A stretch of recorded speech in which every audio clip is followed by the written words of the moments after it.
कर्म एक ऐसा शब्द है जिसके बारे में हम सबने सुना है।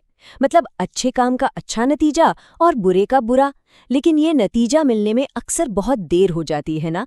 पर जरा सोचिए, क्या हो अगर ऐसा ना हो। क्या हो अगर हमारे हर काम का फल हमें तुरंत उसी पल मिलने लगे।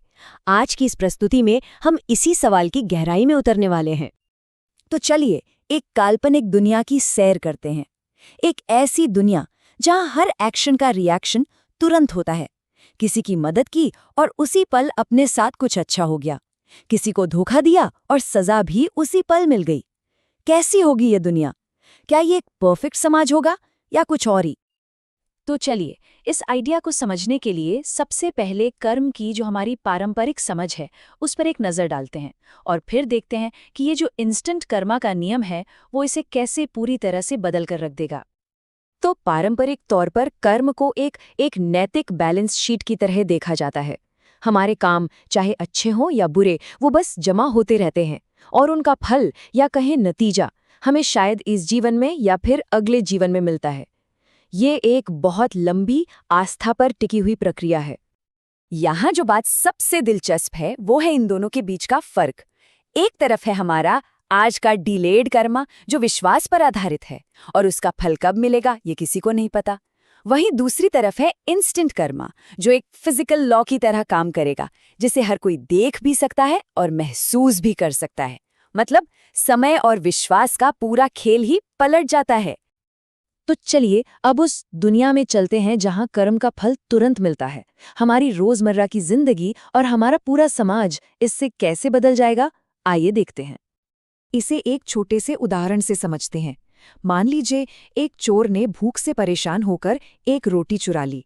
तो इंस्टेंट कर्मा वाली दुनिया में चोरी करते ही उसकी भूख मिटेगी नहीं, बल्कि और भी ज्यादा बढ़ जाएगी। ये दिखाता है कि कारण और परिणाम का रिश्ता कितना सीधा और तत्काल होगा। इसका असर हमारे व्यवहार पर तो बहुत ही गहरा होगा। सोचिए, झूठ बोलने पर शायद गले में खराश होने लगे, किसी की मदद करने पर तुरंत कोई अच्छी खबर मिल जाए। रिश्तों में धोखे का तो सवाल ही नहीं उठता, क्योंकि सजा तो तुरंत मिलेगी, जिससे विश्वास अटूट हो जाएगा। और बच्चों को नैतिकता सिखाने के लिए डांट या भाषण की जरूरत ही नहीं पड़ेगी, वे सीधे अपने कामों के नतीजों से ही सीख जाएंगे। और ये सिर्फ व्यक्तिगत स्तर पर नहीं रुकेगा। जरा अर्थव्यवस्था को देखिए। एक ईमानदार बाजार की कल्पना कीजिए। अगर कोई दुकानदार वजन में हेराफेरी करता है तो हो सकता है उसके ग्राहक तुरंत गायब हो जाएं और जो ईमानदार है उसकी दुकान पर भीड़ लग जाए। मतलब व्यापार पूरी तरह से ईमानदारी पर चलेगा, धोखे की कोई गुंजाइश ही नहीं होगी। अब इसको और बड़े पैमाने पर सोचिए। अदालतों और जेलों की जरूरत ही खत्म हो जाएगी, क्योंकि न्याय तो कर्म खुद ही तुरंत कर देगा। कोई नेता झूठा वादा करेगा तो शायद उसकी आवाज ही चली जाए। भ्रष्टाचार करने पर तुरंत सजा मिलेगी। शोषण और लालच पर अपने आप ही ब्रेक लग जाएगा। समाज का पूरा ढांचा ही बदल जाएगा। ये सब सुनने में तो एक आदर्श अपराध मुक्त दुनिया जैसा लगता है ना? लेकिन क्या हर चमकती चीज सोना होती है?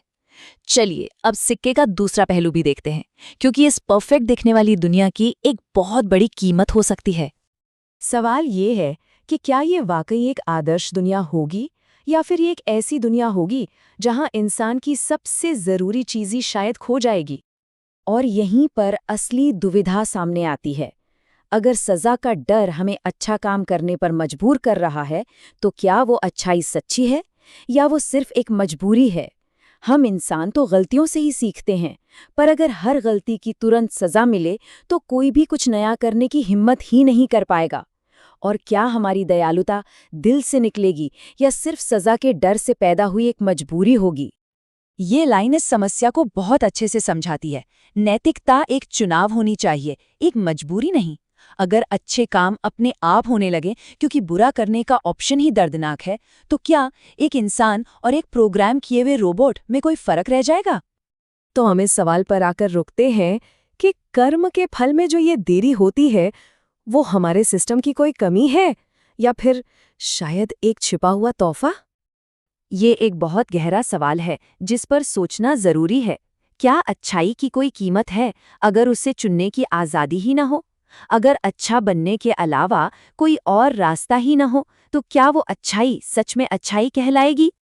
और शायद यही इस पूरी विचार यात्रा का सार है। हो सकता है कि कर्म के फल में जो ये देरी है वही हमें इंसान बनाती है। यही चीज़ हमें गलतियां करने, उनसे सीखने और डर से नहीं बल्कि अपने विवेक से सही रास्ता चुनने का मौका देती है। यह हमें वास्तव में एक नैतिक प्राणी बनने का अवसर देती है। इस पर सोचिएगा ज़रूर।